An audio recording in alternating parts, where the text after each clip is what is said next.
C'est marqué par une vision stratégique et surtout ambitieuse que nos deux intervenants vont prendre place, ont pris place et vont nous entretenir par rapport à cette thématique plutôt intéressante. Rawlings, déjà, on essayait de voir dans quelle mesure nous allons l'aborder.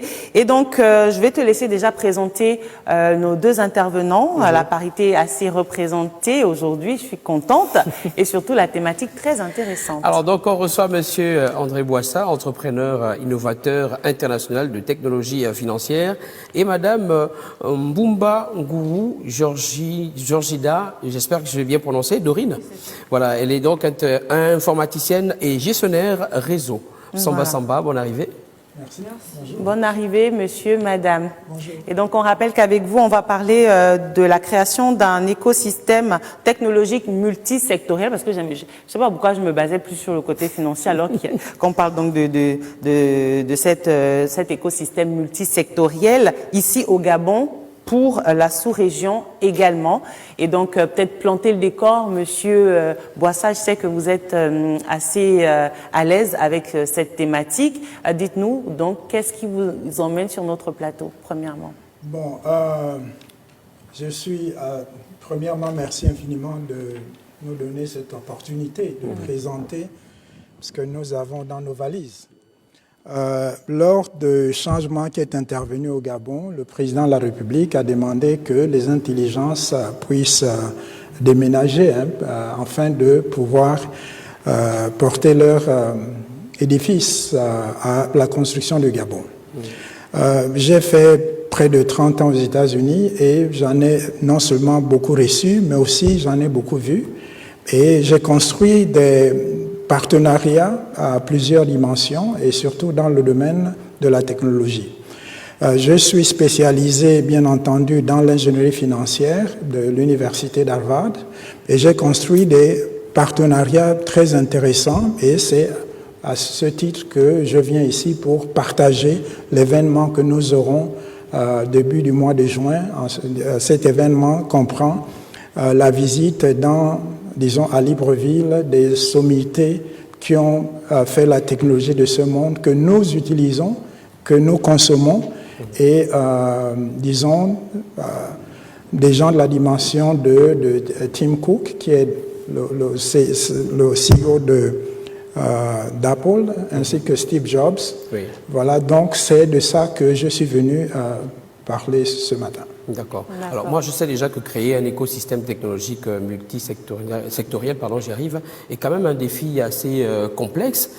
Du point de vue de la stratégie, peut-être de la vision multisectorielle, quels sont les objectifs réels? Peut-être pour ceux qui ne comprennent pas trop, et ce serait bien d'utiliser des termes un peu plus moins scientifiques, mais pour que tout le monde comprenne exactement. Ok, ici nous parlons surtout de 3 ou 4 secteurs. Oui. Donc le premier secteur, c'est la digitalisation ou la numérisation. Le deuxième, c'est l'innovation. Troisième, c'est, vous parlez d'écosystème, qui est en fait quelque chose dont les gens doivent comprendre, parce que c'est cela, vous savez, celui qui digitalise améliore le système. Mais ça ne veut pas dire qu'il fait l'innovation ou la transformation. L'innovation a quelque chose avec la transformation et aussi le contrôle. Celui qui digitalise ne contrôle pas, il ne maîtrise pas. Mais celui qui construit un écosystème, lui là, il maîtrise non seulement le marché, mais également il contrôle tout l'écosystème. Et c'est pourquoi aujourd'hui nous avons un phénomène américain d'ailleurs où nous avons plusieurs plateformes qui aujourd'hui maîtrisent tout ce qui existe. Parlons-en par exemple de Facebook, de Google, etc. De X, exactement. Ça c'est non seulement une plateforme qui rentre dans le cadre de la digitalisation, dans l'innovation, mais également dans le cadre, bien sûr, d'un écosystème qui fait qu'il contrôle le marché. Parce que vous pouvez digitaliser, mais vous ne contrôlez pas le marché. Vous pouvez digitaliser, mais vous ne contrôlez pas l'écosystème aussi.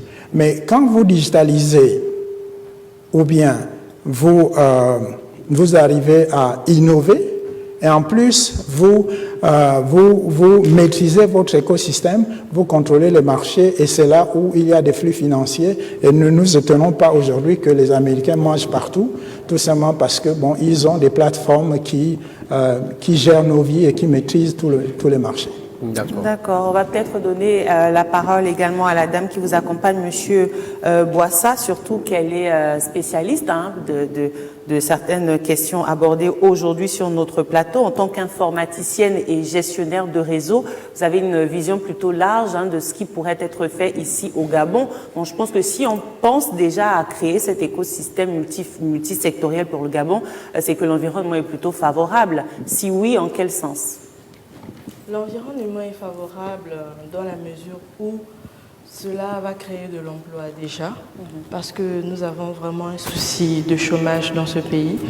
Donc cela va créer déjà de l'emploi, cela va permettre de digitaliser plus le pays, parce que nous voulons aussi atteindre les sommets concernant la digitalisation. Parce que moi, de mon parcours, que ce soit en informatique ou bien du fait d'avoir vécu à l'étranger pendant quelques années, j'ai pu voir comment se passe la digitalisation à l'extérieur, comment la digitalisation est vraiment un pilier par rapport à l'économie du pays, que ce soit à l'économie, que ce soit dans le milieu social, la digitalisation intervient vraiment. Alors qu'ici au Gabon, ce n'est pas vraiment encore poussé en fait, voilà, ce n'est pas encore très répandu. Donc nous, ce que nous voulons apporter, c'est vraiment d'atteindre aussi les sommets. C'est d'être autonome aussi, de pouvoir créer vraiment de l'emploi, de pouvoir vraiment aussi pousser par rapport à un point technologique. Nous voulons aussi vraiment aller plus loin, surtout avec nos partenaires américains. Déjà, ils sont d'une très grande aide, d'un très grand appui, étant donné que la majorité des grandes technologies se passe déjà aux États-Unis. Donc, ils sont là pour nous apporter vraiment un très grand appui par rapport à cela. Parlez-nous un peu de ces partenaires, Monsieur Boissa. On sait que vous savez, enfin, vous évoluez naturellement dans ce domaine-là de partenariat et autres. Et dans cette mesure, qui sont-ils et comment peuvent-ils apporter leur expertise ? Ok, c'est une très bonne question parce que la nature de ce que vous créez, l'importance, mais également l'impact dépend, bien sûr, de ceux qui sont derrière, du moins ces technologies-là. Quand nous parlons du professeur Bertrand Cambo, c'est le pape de la technologie. Vous avez aujourd'hui les téléphones, c'est un ancien directeur de Motorola. Et non seulement ça, quand vous avez souvent vu Steve Jobs qui présentait, qui présentait les iPhone 2, 3, 4, etc. C'était les gens qui étaient derrière ces technologies, que ce soit la création des microprocesseurs ou encore d'autres technologies qui ont fait qu'Apple aujourd'hui, c'était un collaborateur, non seulement de Steve Jobs, mais aussi de Tim Cook.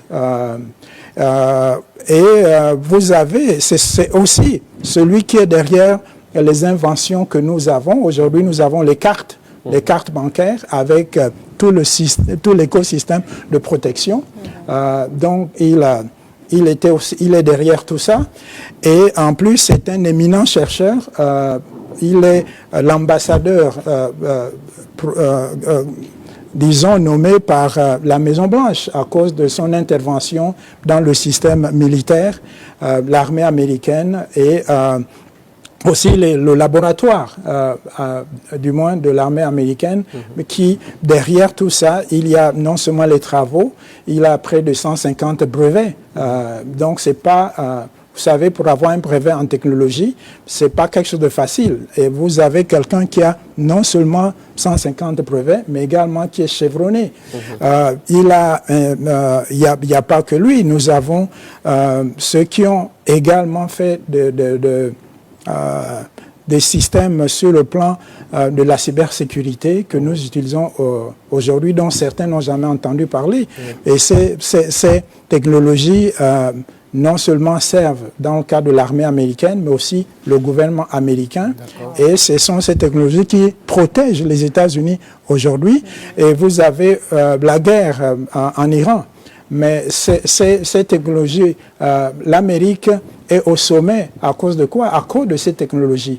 Mais il faut aussi savoir que les technologies sont d'un côté classifiées parce qu'elles servent de l'armée, et ceux qui sont déclassifiés servent également le public. Et parmi ces technologies-là, nous allons présenter à la fin du mois de mai, début juin, des technologies de nouvelle génération qui ont été déclassifiées, qui servent dans le cadre de non seulement la sécurité, mais tout l'écosystème technologique qui est utilisé pour, en ce qui concerne certains produits ou certains services de l'armée. Et ces produits, nous voulons qu'ils soient, du moins, réadaptés non seulement réadaptés, mais aussi produits et commercialisés à partir du Gabon.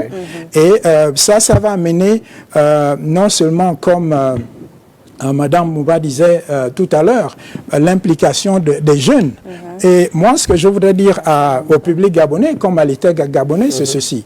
Nous parlons de la digitalisation, mais nous avons oublié un certain secteur. Hein, c'est ce qu'on appelle R&B. Donc, c'est la recherche et développement. La recherche et développement, c'est ça qui fait aujourd'hui que l'Amérique soit très, très puissante aujourd'hui. Je vous prends l'exemple, il y a quelques jours, plus d'une semaine, il y a une fusée qui a été envoyée dans l'orbite pour des recherches.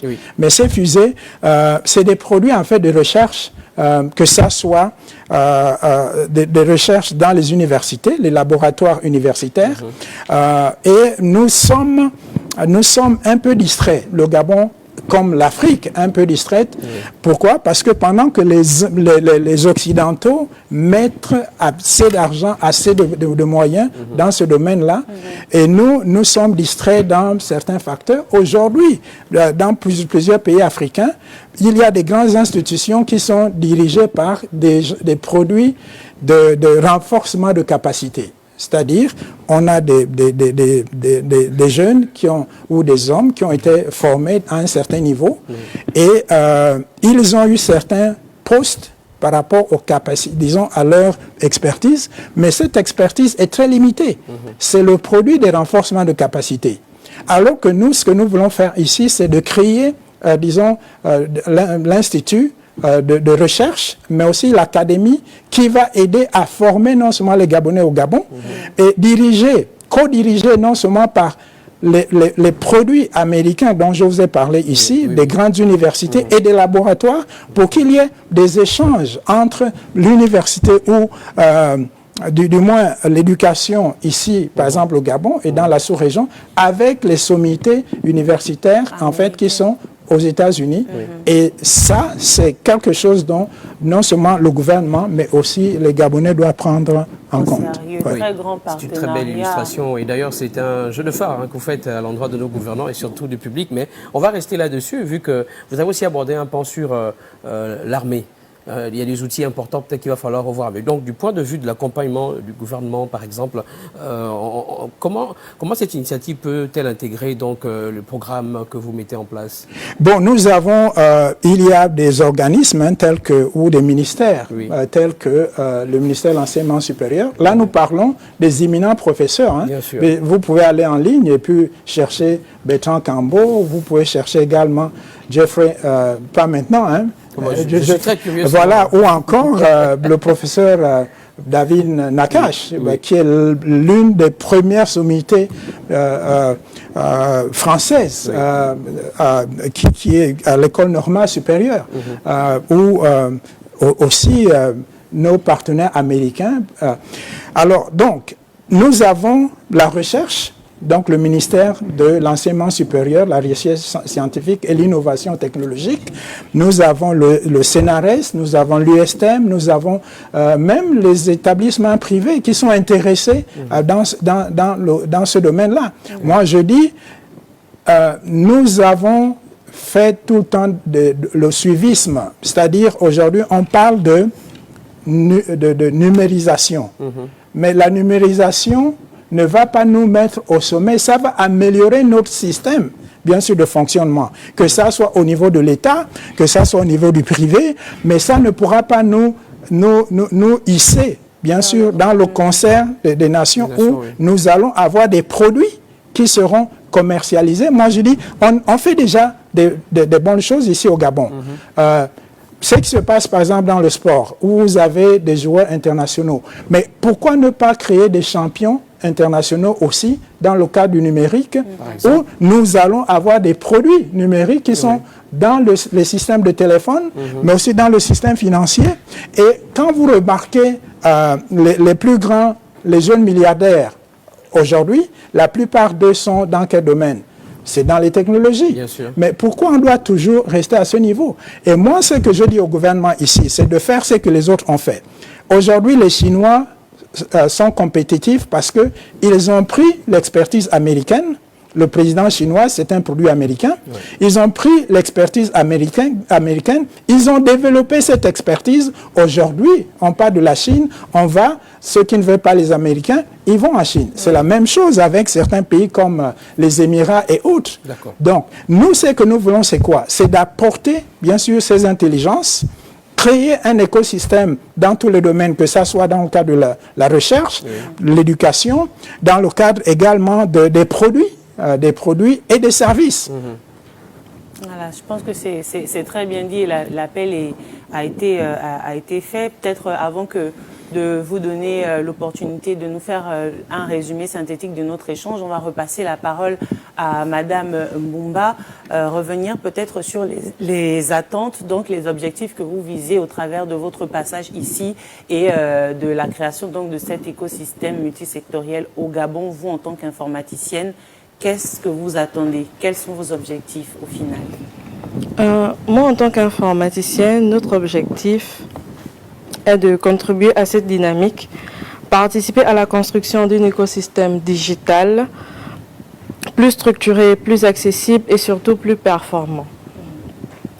Parce que derrière la technologie, il y a des opportunités concrètes, création d'emplois, innovation locale et indépendance financière et économique. L'enjeu aujourd'hui, ce n'est pas seulement d'utiliser le digital, mais de le maîtriser, de le produire et de l'adapter à nos réalités. Et c'est exactement dans cette vision que s'inscrit notre engagement. D'accord. On vous donne le mot de la fin, Monsieur Boissa. Je pense qu'aujourd'hui, l'Afrique et le Gabon ne sont pas différents des autres. Nous sommes intelligents. J'ai plusieurs ingénieurs qui sont dans notre, comme vous voyez, qui ont été formés ailleurs. J'ai des amis qui sont dans le domaine. Mais tout ce que les Gabonais veulent, c'est quoi? C'est d'aller un peu plus haut. Et aller plus haut, c'est quoi? C'est la recherche et le développement. Et cette recherche et développement, ça demande une implication politique, ça demande la formation, et il faut trouver aussi les compétences. Bien sûr. Et aujourd'hui, qu'est-ce qui maîtrise l'économie américaine? C'est l'innovation, c'est l'intelligence artificielle. Si aujourd'hui l'économie américaine est stable, c'est à cause surtout de ces faits-là. Et en plus, les plateformes, les méga plateformes aujourd'hui, et le gouvernement américain a intégré le système également de l'intelligence artificielle dans sa gouvernance. Aujourd'hui, il y a par exemple les drones les gens ne vont plus sur le terrain, mais ce sont les drones parfois qui vont combattre, qui le combattent. Oui. C'est quelque chose de sérieux. Et comme je disais, il ne faut pas qu'on soit distrait. Et nous avons réellement besoin de tout faire pour que nous ne soyons pas toujours à la remorque. Ceux qui digitalisent suivent. Ceux qui innovent contrôlent. Et ceux qui créent un écosystème maîtrisent les marchés, se font de l'argent et développent bien sûr leur pays à travers bien sûr cet écosystème-là. Mais aujourd'hui, vous savez, lors de mon mémoire, on dit capstone à l'université d'Harvard, j'ai travaillé sur quelle sera la deuxième région après la Chine en ce qui concerne les technologies financières. Parce que c'est la Chine qui a pris un peu plus d'ascendance par rapport en Europe, avec Alipay, etc. Donc, j'ai essayé de voir combien de fois l'Afrique, comme les autres continents, était en retard. Mais moi, je dis ici, pour terminer, il y a quelque chose qui m'inspire beaucoup avec les compagnies aériennes. l'Éthiopie a développé un système aérien. Aujourd'hui, c'est presque les premiers, disons, en Afrique. Ce n'est pas la taille, ce n'est pas la puissance économique qui fait l'impact dans le pays, c'est la volonté politique. Le Gabon est dans un contexte où, si nous avons les politiciens qui comprennent les enjeux technologiques, qui mettent les moyens, qui encouragent les jeunes et qui s'inspirent, par exemple, de ce qui se passe ailleurs et qui construisent des partenaires stratégiques, je pense que pour atteindre les objectifs, nous serons sur le plan technologique dans la sous-région, c'est que Ethiopian Airlines ou bien l'Éthiopie est dans l'aérien, etc. La vision est grande et on pourrait éponger donc cet échange avec vous. On voit bien que vous êtes vraiment le leader en termes de technologie que en tout cas, le message est passé, hein. Ça a été clair. Voilà. Mais bon, le temps est imparti. Il nous reste un dernier invité. On espère que l'appel gouvernemental a été entendu et que l'accompagnement se fera suite donc à cet échange-là et aux multiples communications que vous faites. Merci beaucoup à vous, Monsieur André Boissa, entrepreneur innovateur international de technologie, d'être passé sur notre plateau. Vous étiez en compagnie de Madame Mbumba Dorine. Elle est informaticienne et gestion réseau. On se dit à très bientôt. Et si la suite est favorable, n'hésitez pas à revenir sur notre plateau. Ce serait bien quand même d'avoir le retour. Ok, merci beaucoup. Allez, on reçoit notre dernier intervenant pour cette fin d'émission. Voilà, on parlera culture tout de suite.